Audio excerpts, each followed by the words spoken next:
Bom dia, meus queridos, bem-vindos aqui de volta ao nosso canal. A gente hoje vai dar continuidade ao nosso conteúdo sobre a história do Brasil colônia. Só que agora a gente sai um pouquinho do Nordeste do Brasil e passa o nosso foco aqui para a região Sudeste, para a região das Minas Gerais no século XVIII. Nas nossas últimas aulas, a gente trabalhou basicamente a economia açucareira do Brasil, processo das invasões holandesas no Nordeste brasileiro.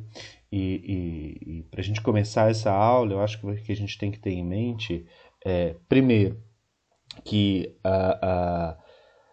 o Brasil ele tem algumas... a história do Brasil acaba sendo marcada pela história, por uma história muito econômica, por aquilo que foi a commodity, pelas ideias das commodities que eram exploradas dentro do Brasil.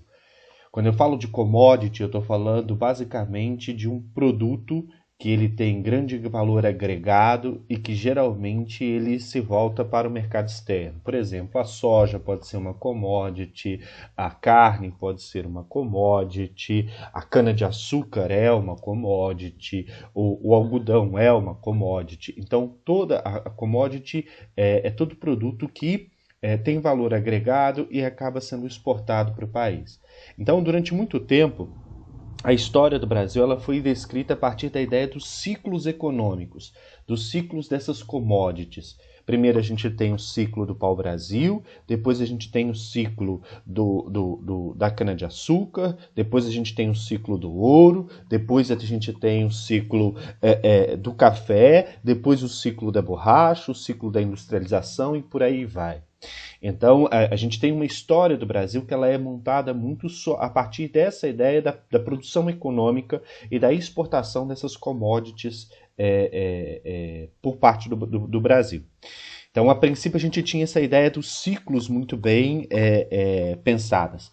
E aí eu queria que vocês fizessem, se eu tivesse aqui no quadro, lá no quadro eu iria fazer vários círculozinhos.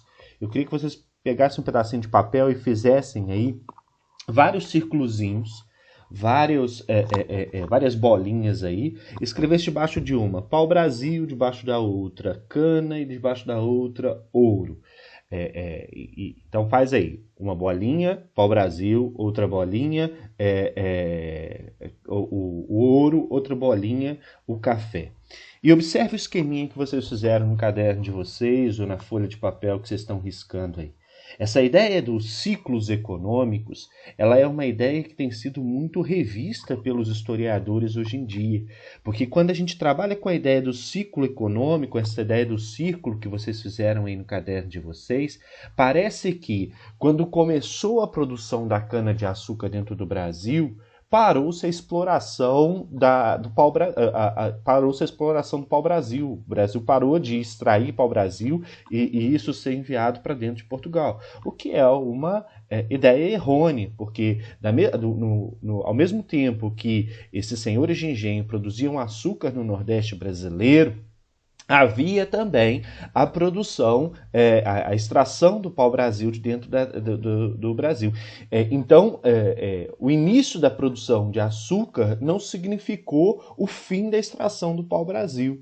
Da mesma forma que as duas, essa ideia de que quando se começa a produção de cana-de-açúcar, se para de produzir, explorar o pau-brasil, pela teoria dos ciclos econômicos, dá a impressão de que quando a gente começa a estudar a questão do ouro na região das Minas Gerais e a extração do ouro na região das Minas Gerais, o Brasil parou de produzir açúcar.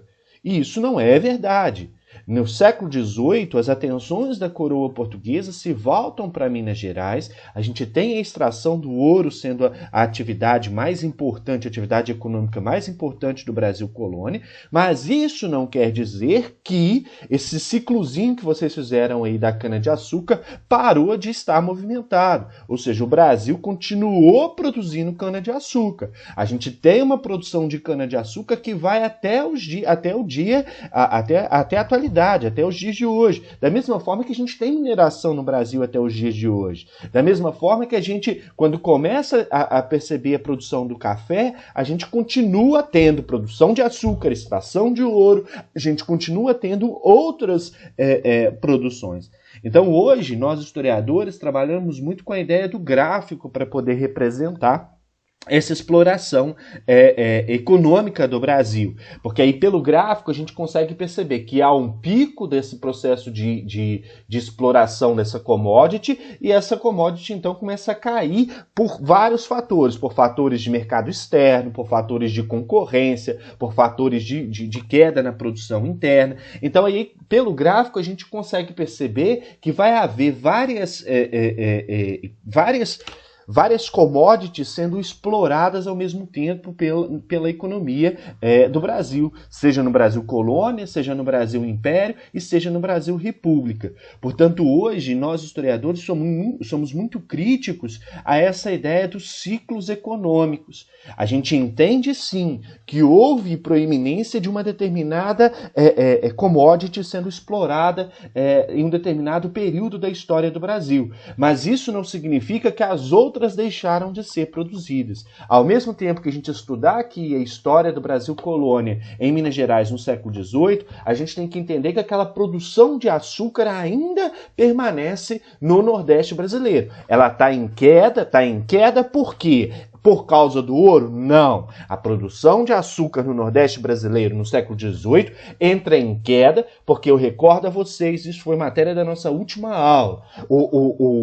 Quando os holandeses saíram do Brasil, foram expulsos do Brasil, levaram mudinhas de cana-de-açúcar e plantaram isso nas Antilhas holandesas, na região central ali do continente americano. Então o Brasil, que antes monopolizava o comércio de açúcar na Europa, agora passa, Brasil não, né? Portugal, porque o Brasil pertencia a Portugal. Então Portugal, que antes monopolizava o comércio do açúcar e na Europa, passa agora a ter um concorrente que era a Holanda.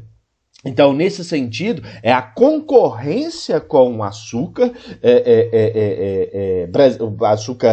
o brasileiro, que era vendido por Portugal na Europa, que faz com que o mercado do açúcar entre em queda a partir do século XVIII no Nordeste brasileiro. Só que, ao mesmo tempo que esse açúcar está entrando em queda no mercado mundial, no mercado europeu, sobretudo, a gente tem aqui em Minas Gerais a ascensão da exploração do ouro. A gente tem a descoberta do ouro e as atenções sendo voltadas para essa região, então, e o desenvolvimento da região de Minas Gerais. Então, entre o século XVI e o século XVII, as atenções do governo português estão no Nordeste, onde está a riqueza, onde está a produção de açúcar. A partir do momento que a gente tem a descoberta do ouro em Minas Gerais em 1690, as atenções do governo português se voltam para a região sudeste do país, onde estava esse centro, esse polo aí de exploração do ouro. Então, o século XVIII ele é marcado já por uma história do Brasil em que as atenções se voltam para a região sudeste, principalmente para o Rio de Janeiro, São Paulo e Minas Gerais, correto? E daí em diante, aí ela vai permanecer. Como que começa a questão, a história da descoberta do ouro dentro do Brasil?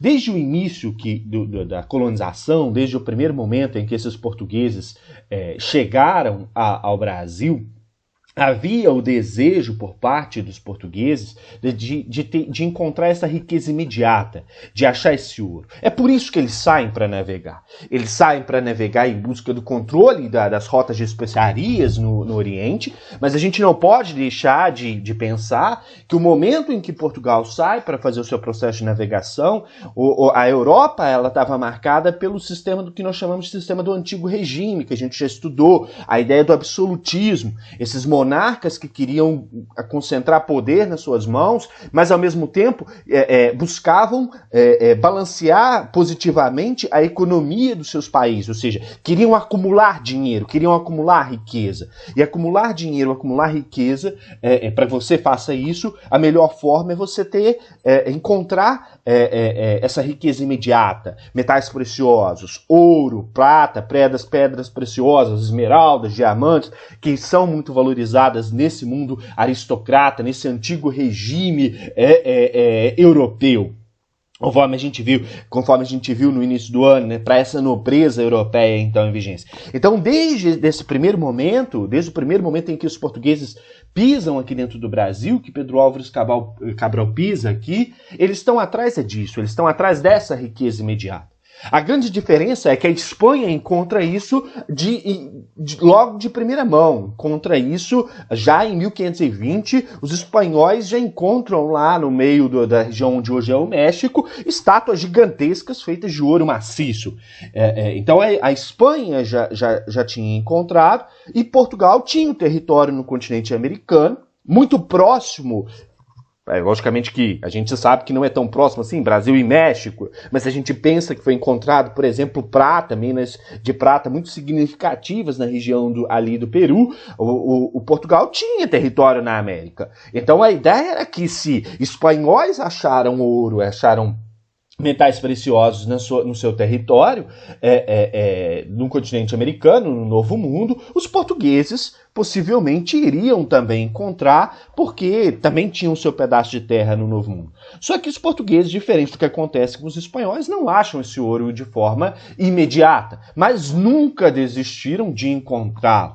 Nem o governo português e nem os indivíduos, os colonizadores, aqueles sujeitos que vêm para dentro do Brasil com essa ideia da aventura, de tentar encontrar riqueza, de tentar encontrar o Eldorado, a cidade de ouro.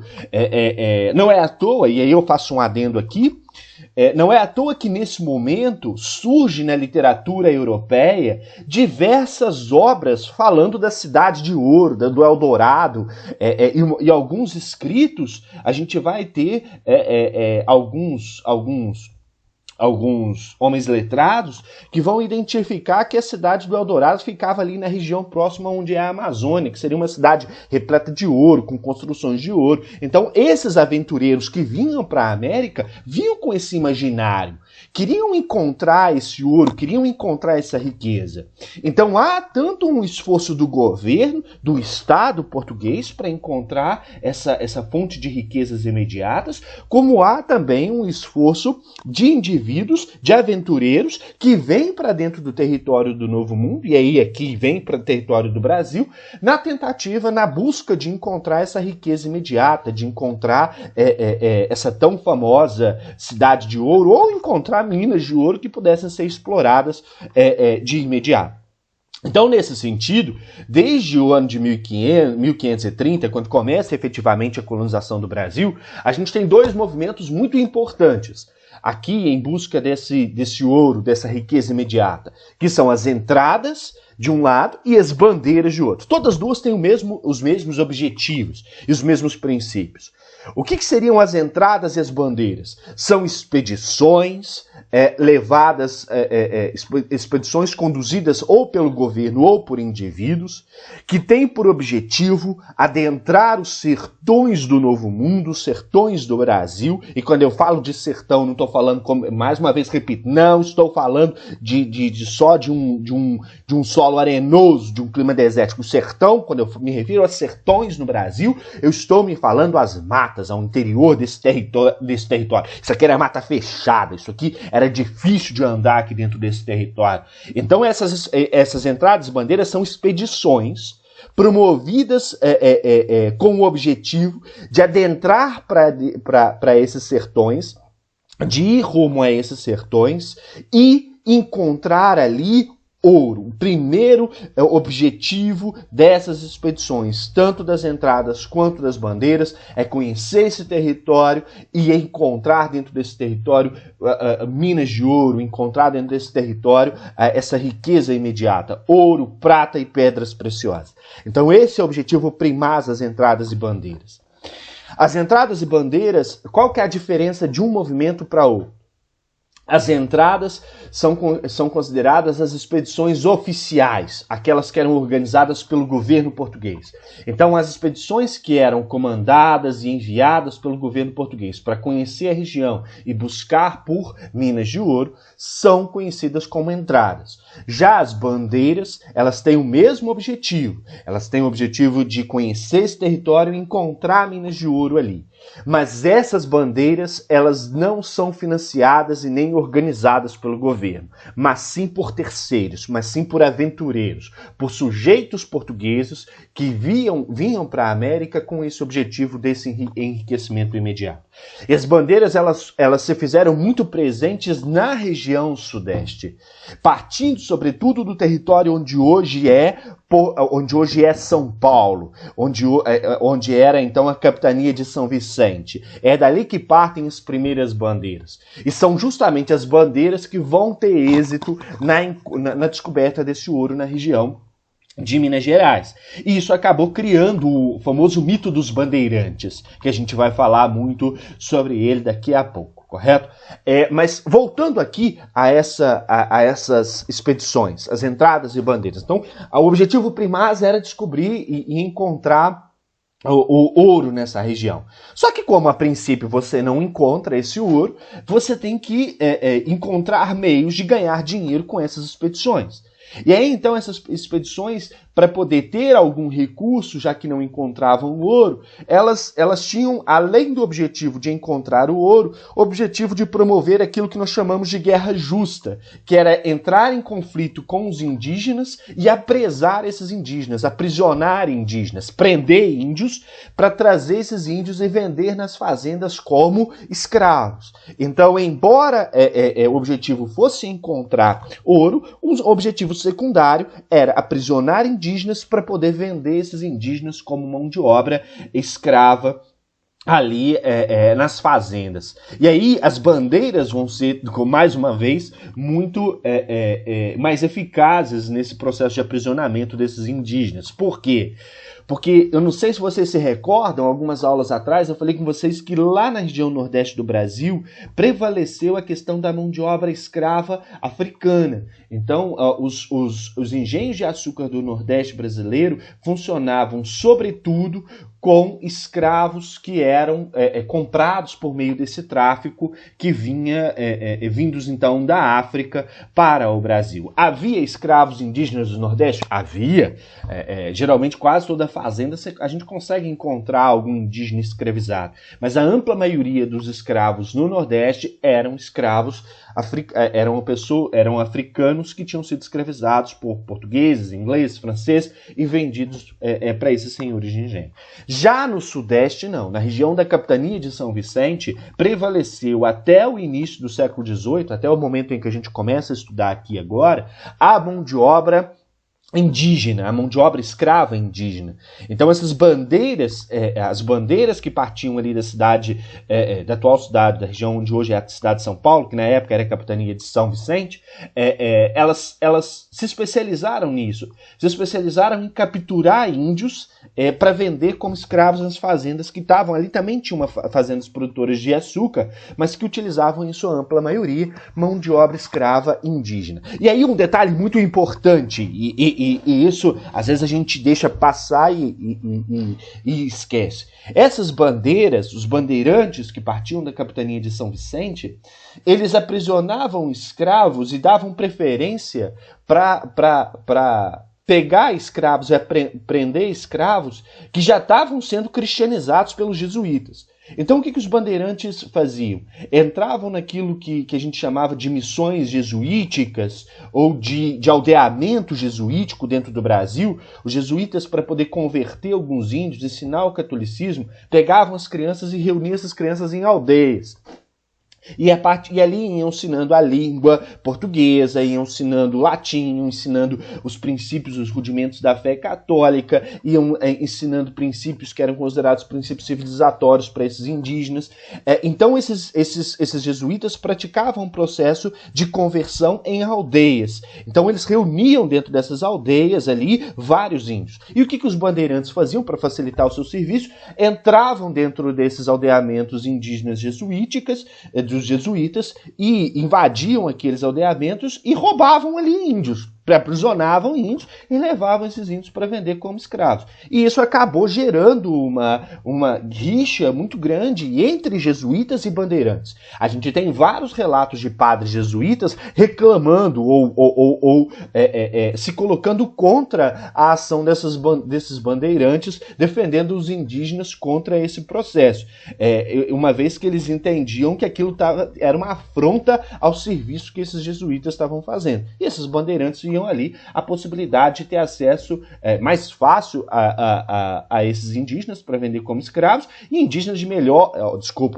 pode ser até... Aqui a minha fala poderia ter sido até lida como um certo teor preconceituoso. Mas esses índios eram vistos como índios de melhor qualidade, porque já eram, de certa forma, convertidos. Então isso criou uma rixa entre esses dois grupos. Então as entradas, como eu disse para vocês, são expedições oficiais organizadas pelo governo, que tinham o objetivo de explorar os sertões, aprisionar indígenas, mas também aqui, olha, as entradas têm outro objetivo, que eu não disse aqui quando falava sobre elas, tinha também o objetivo de defender as áreas de produção de açúcar no Brasil. E essa defesa dessas entradas, porque são expedições oficiais, era uma defesa contra ações desses índios, que poderiam invadir alguns engenhos, e também a defesa contra possíveis invasões externas. Então as entradas elas serviam ao governo. Já as bandeiras serviam a esses interesses pessoais. E aí a gente vai ter as bandeiras de apresamento, que são basicamente essas que vão se especializar no aprisionamento de indígenas e venda desses indígenas. É aqui que vai surgir aquele conflito que a gente estava falando entre índios entre bandeirantes e jesuítas, e a gente tem também as bandeiras de prospecção, que vão ser as bandeiras que vão ser especializadas na procura de ouro na região aí, do Novo Mundo, no Brasil. Os maiores bandeirantes que a gente tem no século XVIII, as maiores companhias de bandeirantes, é o Domingos Jorge Velho, que era um bandeirante paulista, e o Fernando Dias Paz, que era outro também bandeirante muito importante e que foram responsáveis aí por encontrar as primeiras minas de ouro, as primeiras regiões aí que vão ser exploradas para fornecer ouro para Portugal. Reparem nesse mapinha que tem aqui ao lado, que justamente esse mapinha ele deixa muito claro aqui a questão dos rios, a presença desses rios nessa região sudeste do Brasil. Por que esses rios são muito bem demarcados nesse mapa? Não só porque nesses rios foi encontrado a primeira fonte de ouro, e a gente já vai falar sobre isso, mas porque era pelos rios que se dava a movimentação desses indivíduos. Eu disse para vocês no início dessa aula que o Brasil, isso aqui era mata fechada, isso aqui era difícil de circular. Então, as principais rotas de circulação ou eram trilhas de índios, que já eram conhecidas, ou então esses bandeirantes circulavam muito por esses rios, por barcos, porque era a forma mais fácil de se movimentar pelo interior, nesses sertões aí do Brasil. Então, os dois principais bandeirantes que a gente tem de São Paulo são esses dois, Domingos Jorge Velho e Fernando Dias Paz. E eu disse para vocês que eu ia falar para vocês do mito bandeirante que surge em São Paulo. São Paulo, até hoje, quando você vai para a região de São Paulo, se você for observando no caminho, se for de carro, você vai observar que em vários momentos tem a figura de um homem gordão assim, tipo esse do Domingos Jorge Velho lá, assim, estátuas desses caras de chapelão, gordões assim, que remetem a essa história do bandeirante. Então, durante muito tempo, quando surge a capitania de São Paulo, quando ela vai se afirmando, e São Paulo vai se afirmando ali como cidade importante, sobretudo a partir do século XIX e final do século XIX, início do século XX, os paulistas começam a fazer dessa história dos bandeirantes parte da memória de constituição daquela região, dessa região do sudeste do Brasil. E começam a afirmar que eles foram os responsáveis por encontrar ouro e fazer, extrair essa riqueza de dentro do Brasil. Em parte é verdade, mas em parte não, porque eles foram responsáveis por encontrar o ouro, mas a exploração desse ouro foi feita sobretudo por trabalhadores, por homens que vieram de Portugal, vieram do Nordeste e se estabeleceram dentro das Minas Gerais. Então eles reivindicam para si, por conta desse mito bandeirante, toda essa memória de descoberta do ouro na região das Minas Gerais. E daí que a gente fala desse mito bandeirante existente dentro de São Paulo até os dias de hoje. Bom, o ouro foi descoberto na atual cidade de Ouro Preto, que na época não era assim, desculpa, ele não foi descoberto em Ouro Preto. Ouro Preto acabou sendo o centro onde se tinha mais ouro, mas as primeiras minas de ouro foram descobertas no Rio das Velhas, na comarca do Rio das Velhas, no Rio das Velhas, que reúne as atuais cidades de Sabará e Caeté. Então foi na região de Sabará e Caeté, no Rio das Velhas, que foi encontradas os primeiros indícios de ouro na região das Minas Gerais. E aí, eu vou fazer um adendo aqui. Eu queria que vocês, mais uma vez, se vocês já devem estar com papelzinho e caneta aí do lado, fizessem uma anotação que é muito significativa para a gente poder estudar daqui para frente a questão da economia mineradora em Minas Gerais e da sociedade, da política existente dentro desse território. Quando a gente fala em exploração do ouro, a gente tem que pensar que a exploração do ouro ela tem 3 fases distintas. A primeira fase de exploração do ouro é a fase mais fácil. E é a fase que você encontra o ouro e tem acesso a ele de forma mais imediata. Que é o ouro que está na margem dos rios, ou é aquele ouro que está ali depositado no fundo dos rios. É um ouro muito fácil de ser explorado, porque você precisa basicamente da bateia, que é uma espécie de bacia com um funil, para poder bater aquela areia que se tem dentro do rio, que é tipo uma peneira, lavar esse ouro e explorar. Então você não precisa de muita tecnologia para poder explorar, nem muito esforço. Então essa é tida como a primeira fase de exploração do ouro, e ela é uma fase que eu diria que ela é mais democrática. Por que ela é mais democrática?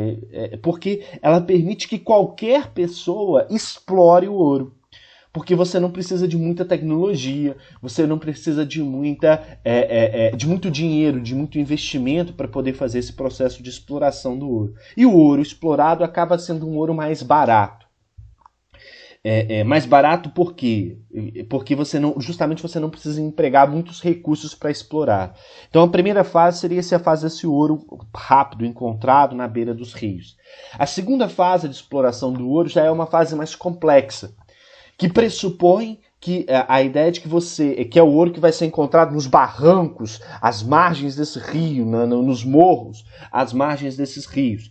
Então pressupõe que você já tem que ter um esforço físico maior para poder explorar esse ouro. E, geralmente você precisa de mais mão de obra, porque você tem que cavucar esse barranco, ir lá com uma picareta, pá, enxada, bater e cavucar, e lavando aquela terra.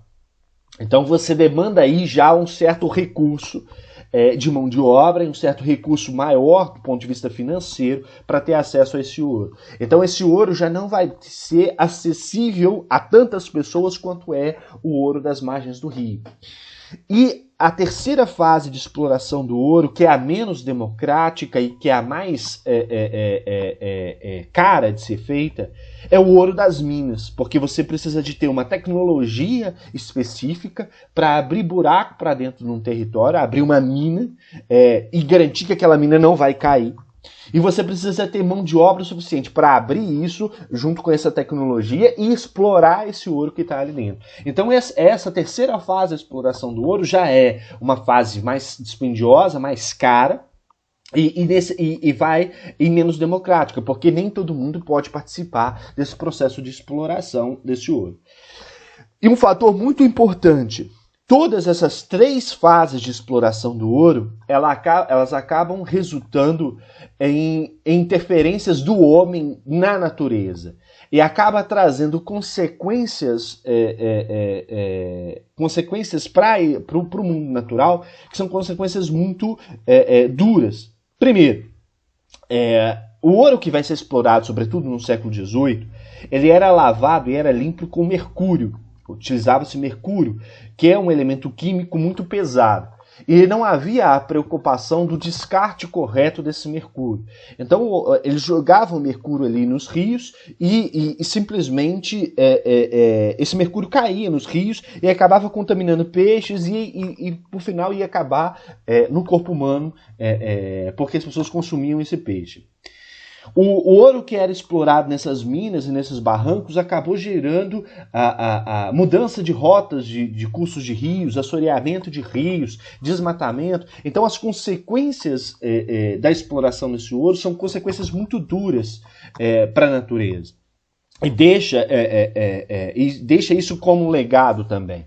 Se a gente pega, por exemplo, regiões de exploração do ouro recentes, como foi a questão de Serra Pelada, não sei se vocês já viram alguma imagem de Serra Pelada, eu vou trazer algumas na próxima aula, que marcou a história aí da região, a história do Brasil nas décadas de 1960, 1970, a corrida pelo ouro em Serra Pelada. A gente consegue observar grandes buracos ali naquela região, e um formigueiro de pessoas atrás dessa riqueza imediata, e uma exploração desse espaço que é uma exploração muito desordenada. Então a exploração do ouro, ela traz consequências sérias para o cotidiano e deixa isso como legado para a gente até os dias de hoje, tá bom? Na próxima aula a gente dá sequência a esse assunto. Eu parei aqui com vocês quando falamos então da chegada desse ouro, da descoberta do ouro na região de Sabará e Caeté. E na próxima aula a gente continua e encerra esse assunto, tá bom? Obrigado pela atenção de vocês. Aqueles que têm alguma dúvida, eu estou lá na salinha do Google Meet para tirar, tá?